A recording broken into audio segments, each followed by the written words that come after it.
Que você esteja bem e em paz.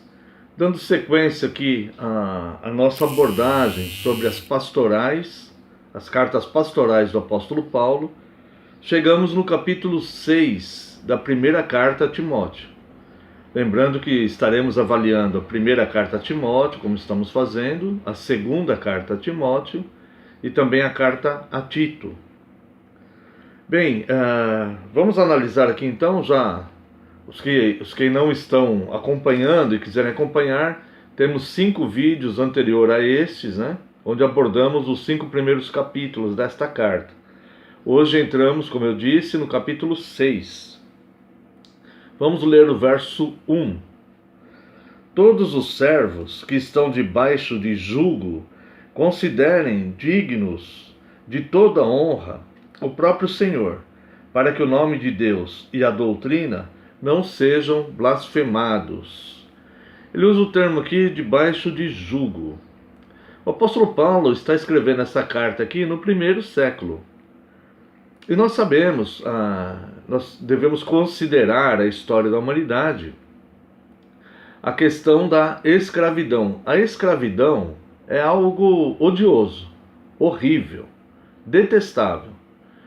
Mas nós temos que ser fiéis à história da humanidade, à história das nações, e entendermos que a escravidão foi um fato. E ela era a base da economia de muitos países. O próprio povo de Deus foi escravizado várias vezes. E aqui, quando no começo, no início da igreja, conforme a pregação sobre Cristo se espalhava pelo mundo, pessoas iam se convertendo, tanto servos como escravos. Aliás, tanto senhores como servos, como escravos. E Paulo, então, embora seja um assunto difícil de tratar, Paulo, então, ele orienta Timóteo a como ensinar tanto senhores que possuíam escravos, como servos, tá? Então, os cristãos que tinham escravos deveriam tratá-los como irmãos. O apóstolo Paulo ele escreve aqui a carta a Filemon. Vamos ver aqui. Essa carta a Filemon, no capítulo 15, no capítulo 1, perdão, verso 15. Filemon, ele era cristão e tinha Onésimo, que era seu escravo, Vejam que como Paulo recomenda aqui para Filemon. Capítulo 1, verso 15. Pois acredito que ele veio a ser afastado de ti temporariamente, a fim de que o recebas para sempre, não como escravo, antes, muito acima de escravo, como irmão caríssimo, especialmente de mim, e com maior razão de ti, quer na carne, quer no Senhor. Se, portanto, me consideras companheiro, recebe-o como se fosse a mim mesmo. Então, o apóstolo Paulo, ao lidar com essa questão de Filemon e Onésimo, ele fala para Filemon, que era o senhor, e Onésimo era escravo, ambos convertidos, e Paulo, então, fala para Filemon tratar respeitosamente Onésimo como um irmão. E assim também, os servos deveriam considerar os seus senhores cristãos como irmãos, tá? Então vamos ler aqui os versos 1 e 2. Todos os servos que estão debaixo de jugo considerem dignos de toda honra o próprio Senhor, para que o nome de Deus e a doutrina não sejam blasfemados. Também os que têm Senhor fiel não o tratem com desrespeito, porque é irmão. Pelo contrário, trabalhem ainda mais, pois ele que partilha do seu bom serviço é crente e amado, ensina e recomenda estas coisas. Então, é uma questão difícil de tratar, mas tanto servos como senhores, tanto escravos como senhores, deveriam ter uma atitude cristã com relação ao outro, tá? Entendendo que o senhor teria que tratar o servo como irmão, e o servo tratar o Senhor como irmão também. Do verso 3 ao verso 10, o apóstolo vai falar sobre falsos mestres e o perigo das riquezas. Vamos ler aqui o verso 3. Se alguém ensina outra doutrina e não concorda com as sãs palavras do nosso Senhor Jesus Cristo e com o ensino segundo a piedade, é infatuado, nada entende, mas tem mania por questões e contendas de palavras, de que nascem inveja, provocação, difamações, suspeitas malignas, altercações sem fim, por homens cuja mente é pervertida e privados da verdade, supondo que a piedade é fonte de lucro. Lemos aqui do 3 ao 5. O apóstolo condena aqueles que impõem um outro ensino, um ensino diferente, e não aquele que é ministrado aqui pelos apóstolos, baseados na sã doutrina, né? Alguns, mesmo que não se oponham publicamente ao evangelho, estão envolvidos com sofismas e pregam a própria imaginação, distorcem o evangelho e constroem os seus ensinos, né? Se não houver progresso ou edificação, a instituição de Cristo já está concretizada aí. O afastamento da instituição de Cristo na vida das pessoas ou na vida da comunidade já estará concretizado. Então deve haver progresso e edificação espiritual, moral, na vida das pessoas. Porque se esses profetas, né, esses mestres, vamos dizer assim, pregarem a Cristo, a palavra de Cristo vai promover tanto o progresso moral como a edificação espiritual. Caso não haja isso, o ensino esteja errado, com certeza já está um afastamento aí da instituição de Cristo, da igreja, da sã doutrina. Ele termina o verso 5 dizendo, supondo que a piedade é fonte de lucro. E ele começa o verso 6 dizendo, de fato, grande fonte de lucro é a piedade com o contentamento. Então o apóstolo Paulo ele usa aqui um jogo de palavras, né, contra os que veem no evangelho uma fonte de lucro material, mas desconhecem a riqueza espiritual, moral, ética e eterna que existe no evangelho, né? O evangelho é a fonte da salvação. O apóstolo Paulo aos Romanos, ele diz, não me envergonhe do evangelho, porque ele é o poder de Deus para a salvação de todo aquele que crê, tanto do grego como do judeu. Então, a visão desfocada, distorcida do que é o evangelho, que leva esses falsos mestres a quererem usar o evangelho como fonte de lucro, ela encontra uma contrapartida aqui no que o apóstolo Paulo está falando, né? Fonte de lucro com contentamento, ou seja, fonte de lucro dos valores morais, eternos, a própria salvação, como nós vimos aqui Paulo falando aos Romanos, né? Ela procede do evangelho. Então, o lucro que se obtém é um lucro espiritual, moral, ético, a própria salvação do ser humano. Então Paulo ele faz esse jogo de palavras aqui, né? E é até interessante porque, como ele vê que alguns veem o evangelho como fonte de lucro material e não se importa com esses valores espirituais, ele transforma a visão no lucro espiritual e não material. Como Cristo falou, né? Não ajunteis tesouro na terra, onde traças corrói, ladrões roubam, mas ajunteis tesouro no céu. É mais ou menos isso que Paulo está dizendo aqui. Verso 7. Porque nada temos trazido para o mundo, nem coisa alguma podemos levar dele. Tendo sustento e com que nos vestir, estejamos contentes. Então, a fonte de lucro, Paulo vem falando aqui, é uma questão totalmente diferente da fonte de lucro material que os falsos mestres querem obter do evangelho, né? E Paulo ele usa aqui uma expressão para que o cristão simplifique a sua vida, não permitindo que sua própria mente produza desejos utópicos, aqueles devaneios sem sentido, essas coisas que vão de fato atormentar, né?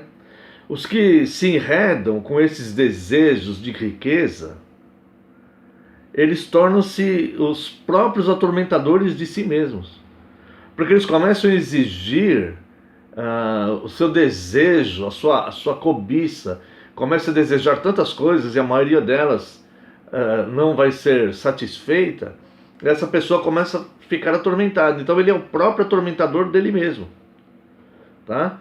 Vemos aqui então, por isso, Paulo no verso 19, no verso 9, ele fala a respeito disso. Ora, os que querem ficar ricos caem em tentação e cilada, e em muitas concupiscências insensatas, paixões insensatas e perniciosas, as quais afogam os homens na ruína e na perdição. Olha só. Depois ele diz, porque o amor do dinheiro é a raiz de todos os males, e alguns nessa cobiça se desviaram da fé e a si mesmos se atormentaram com muitas dores.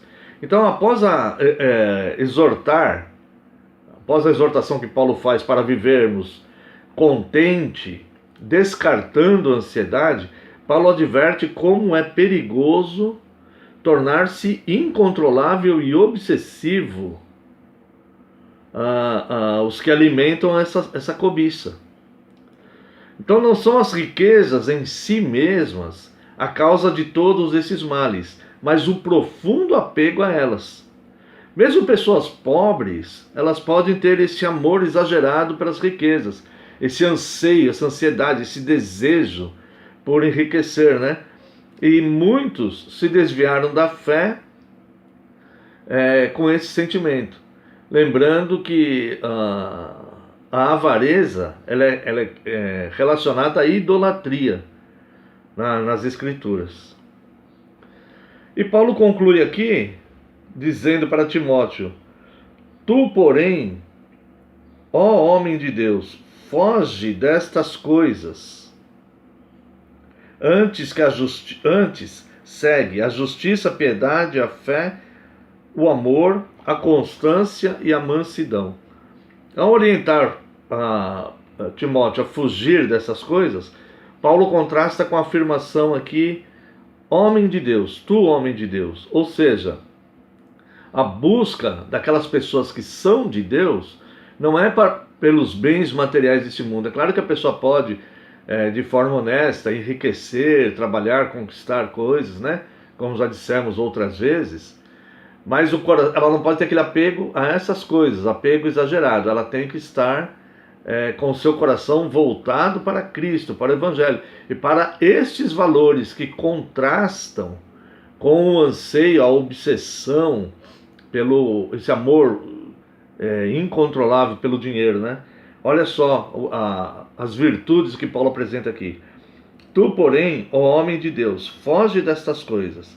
Antes segue a justiça, a piedade, a fé, o amor, a constância, a mansidão. Combate o bom combate da fé.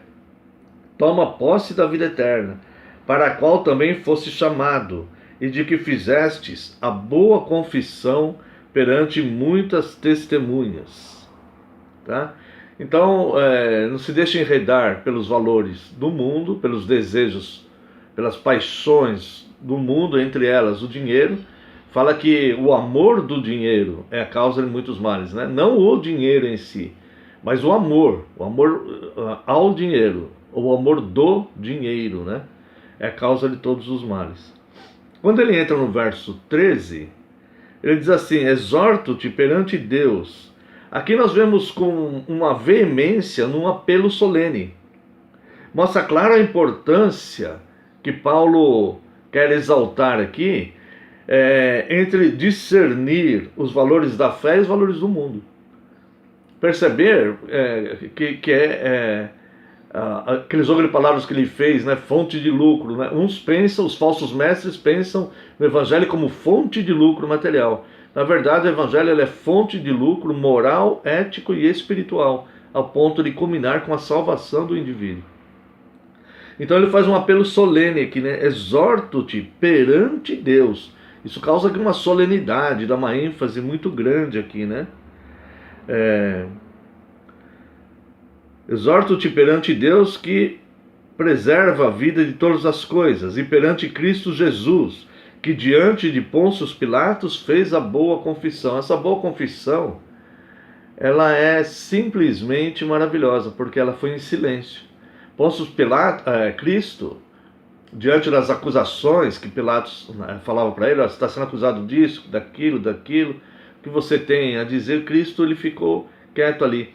A boa confissão é o que o cristão vê em Cristo aqui. Essa que é a boa confissão, ou seja, a fidelidade que ele teve à sua missão.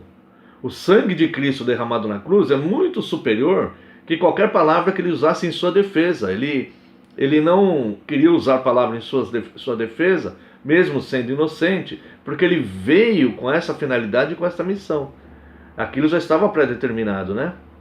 E Cristo ele veio para cumprir essa missão, e ele estava concluindo essa missão. Iria concluir na cruz. Tinha que passar por esse julgamento. Então a boa confissão que ele fez aqui é a fidelidade à sua missão. Cristo viu muito mais lucro em concluir a sua missão, salvou a igreja, salvou todo aquele que crê, do que usar palavras para fazer defesa própria, mesmo tendo direito a isso, pois era inocente. Verso 14: que guardes o mandato imaculado, irrepreensível, até a manifestação de nosso Senhor Jesus Cristo, a qual em suas épocas determinadas há de ser revelada pelo bendito e único soberano, o Rei dos Reis e Senhor. Então, essa confissão de Cristo aqui, esse silêncio das palavras, o grande efeito da lealdade de sua missão foi muito superior a qualquer defesa. Verso 16: o único que possui imortalidade, que habita em luz inacessível, a quem homem algum jamais viu, nem é capaz de ver, a ele honra e poder eterno. Amém. Então ele fala aqui que Deus é o único que possui imortalidade. Deus é o único que tem vida. Toda criatura, Deus pode tirar a vida de qualquer criatura dele. Qualquer criatura de Deus, sendo homens ou anjos, animais, homens ou anjos, eles não têm vida em si próprio. A vida é Deus. Se nós olharmos ali, Salmo 36, vamos lá, Salmo 36, verso 9. Vamos pegar aqui. Pois em ti está o manancial da vida, na tua luz vemos a luz. Então Deus é o manancial de vida, a vida subsiste nele, ele é a vida. E ele concede a vida que nós temos é uma concessão. Se vivemos é porque Deus nos concedeu vivermos, porque a vida é ele, a vida consiste nele. Assim sendo, um dia de vida um dia de vida que tenha uma pessoa, já é graça sobre graça, porque ele concedeu essa vida. E essa vida vai voltar para ele. Ele deu uma concessão por um tempo determinado, e essa vida vai voltar para ele, quando ele requisitar. Mas ele é o manancial da vida, ou seja, só ele tem a imortalidade. E ele então vai tornar imortal aquele que ele desejar, no seu paraíso e tudo mais. Ele que concede a vida. A ele toda a honra. Então note como é uma cilada perigosa nos envolvermos com as paixões do mundo, o amor excessivo ao dinheiro, aquele apego às riquezas ali, e desprezarmos o que realmente tem valor, como a imortalidade de Deus e a imortalidade da alma, que Deus vai conceder àquele que ele desejar. Os demais passarão pela segunda morte, que será tormento eterno no lago de fogo, onde a fumaça do tormento subirá pelos séculos dos séculos.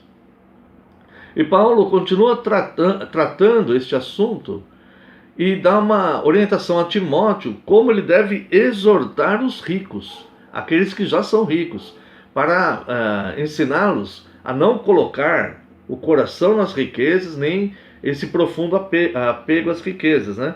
E ele vem aqui do verso 17 até o 19. Vamos ver aqui o 17 até o 19. Exorta os ricos do presente século que não sejam orgulhosos, nem depositem a sua esperança na instabilidade da riqueza, mas em Deus, que tudo nos proporciona ricamente para o nosso aprazimento. Que pratiquem o bem, sejam ricos de boas obras, generosos em dar e prontos a repartir. Que acumulem para si mesmos tesouros, sólido fundamento para o futuro, a fim de se apoderarem da verdadeira vida.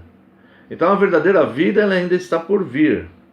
E nós vemos aqui que ele dá esses conselhos para os ricos, para Timóteo orientar os ricos, que não se apeguem a essas riquezas, porque essas riquezas todas vão ficar aqui. Como ele diz aqui na carta, né? Tudo que nós viemos sem nada e voltaremos sem nada para Deus. Apenas com a vida que Ele nos concedeu quando Ele requisitar de volta.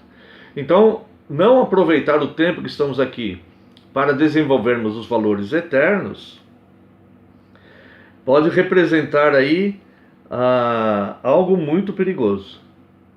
Tá? Depois ele entra no verso 20. E tu, ó Timóteo, guarda o que te foi confiado, evitando os falatórios inúteis e profanos e as contradições do saber, como falsamente lhe chamam. Guarda o que lhe é confiado. Paulo está falando aqui o mesmo que Cristo falou na parábola dos talentos. Se você quiser acompanhar, Mateus 25. Se você quiser ver na sua Bíblia, Evangelho de Mateus, capítulo 25.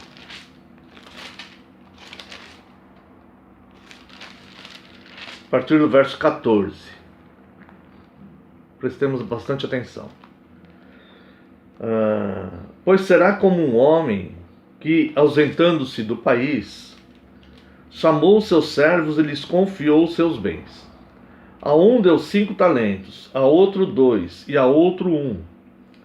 A cada um segundo a sua própria capacidade, e então partiu. O que recebera 5 talentos saiu imediatamente a negociar com eles e ganhou outros 5. Do mesmo modo, o que recebera 2 ganhou outros 2. Mas o que recebera 1, saindo, abriu uma cova e escondeu o dinheiro do seu senhor. Depois de muito tempo, voltou o senhor daqueles servos e ajustou conta com eles. Está vendo? Todos nós vamos prestar contas dos talentos que Deus tem nos dado. Então, aproximando-se, o que recebera 5 talentos, entregou outros 5, dizendo: Senhor, confiaste-me 5 talentos, eis aqui outros 5 talentos que ganhei. E disse-lhe o Senhor: Muito bem, servo bom e fiel. Fostes fiel no pouco, sobre o muito te colocarei. Entra no gozo do teu Senhor. E aproximando-se também o que recebera 2 talentos, disse: Senhor, 2 talentos me confiastes, aqui tem outros 2 que ganhei. Disse-lhe o Senhor: Muito bem, servo bom e fiel. Fostes fiel no pouco, sobre o muito te colocarei. Entra no gozo do teu Senhor. Aqui está falando de salvação. Entra no gozo do teu Senhor. Chegando por fim o que recebera 1 talento, disse: Senhor, sabendo que és homem severo, que ceifas onde não semeastes e ajunta onde não espalhastes, receoso, escondi na terra o teu talento, aqui tens o que é teu. Respondeu-lhe, porém, o Senhor: Servo mau e negligente, sabias que ceifo onde não semeei e ajunto onde não espalhei? Cumpria, portanto, que entregasses o meu dinheiro aos banqueiros, e ao voltar receberia com juros o que é meu. Tirai-lhe, pois, o talento e dai ao que tem 10. Porque a todo o que tem se lhe dará, e terá em abundância, mas ao que não tem, até o que tem lhe será tirado. E o servo inútil lança para fora, nas trevas, ali haverá choro e ranger de dentes. Então, aqui é a condenação. Esse que se perdeu diz: eu receoso escondi o talento. Não vai entrar receosos no céu, não vão entrar os tímidos, aqueles que não querem expor os seus talentos a serviço do rei. Não vão entrar no céu.